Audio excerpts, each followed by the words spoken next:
चोर और पंडित की शिक्षा प्रसाद कहानी भले ही पुरानी है, लेकिन उससे जो सीख मिलेगी उतनी ही महत्वपूर्ण और काम की है। एक गांव में एक मंदिर था।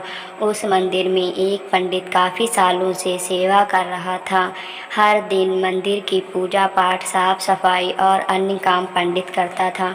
अपना जीवन उसने भगवान की सेवा में समर्पण कर रखा था। फिर भी इस पंडित में धन को लेकर माया काफ़ी ज़्यादा थी और इसीलिए वह बहुत कंजूस भी था। त्योहार या उत्सव के समय पंडित को लोगों से काफ़ी अच्छा दान मिलता। कई लोग उसे काफ़ी सारा पैसा भी देकर जाते थे। पंडित ने सालों से उसे मिलने वाला पैसा सोना और चांदी एक पोटली में जमा कर रखा था। कंजूस पंडित इस पोटली को हमेशा अपने पास रखता था। गांव के लोग कंजूस पंडित को स्वभाव को और उसके पास रखी धन की पोटली के बारे में अच्छे से जानते थे।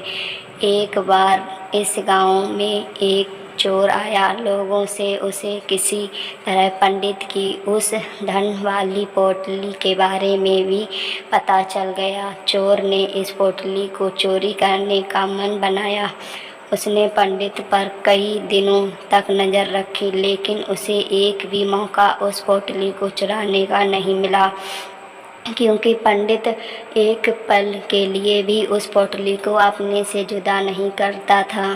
चोर हार मानने वाला नहीं था। उसने एक योजना बनाई। चोर ने पंडित का शिष्य बनकर उस पोटली को चुराने का तय किया।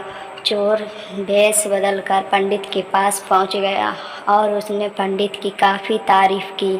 चोर ने पंडित की तारीफ़ों के पुल बांधते हुए उसे कहा कि वह भी पंडित की तरह ही ज्ञानी और समझदार बनना चाहता है। उन्होंने उनके साथ रहकर पूजा पाठ और मंदिर के बाकी काम सीखना चाहता है। एक अनजान व्यक्ति के मुंह से अपनी इतनी ज़्यादा तारीफ सुनकर पंडित को बहुत अच्छा लगा और उसने उसे अपना शिष्य स्वीकार कर लिया। अब वह चोर पंडित के साथ ही रहने लगा। कहा पंडित जहाँ भी जाता वह चोर भी उसके साथ जाता। पंडित का भरोसा जीतने के लिए चोर अब उसके अन्य निजी काम भी करने लगा, जैसे पंडित के कपड़े धोने, उसके लिए खाने का इंतजाम करना। धीरे धीरे पंडित को उस चोर पर काफ़ी ज़्यादा भरोसा हो गया। एक दिन पंडित और चोर किसी दूसरे गांव जा रहे थे।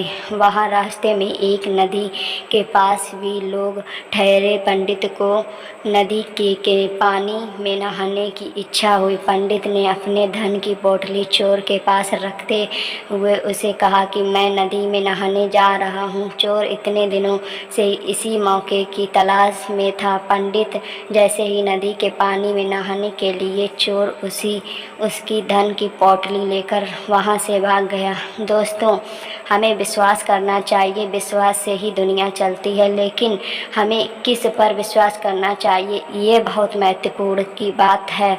हम किसी ऐसे अनजान व्यक्ति पर बिल्कुल भरोसा नहीं कर सकते हैं जिसे हम अच्छे से जानते ना हों, जिसके बारे में जिसके भूतकाल के बारे में हमें ज़्यादा कुछ पता ना हो।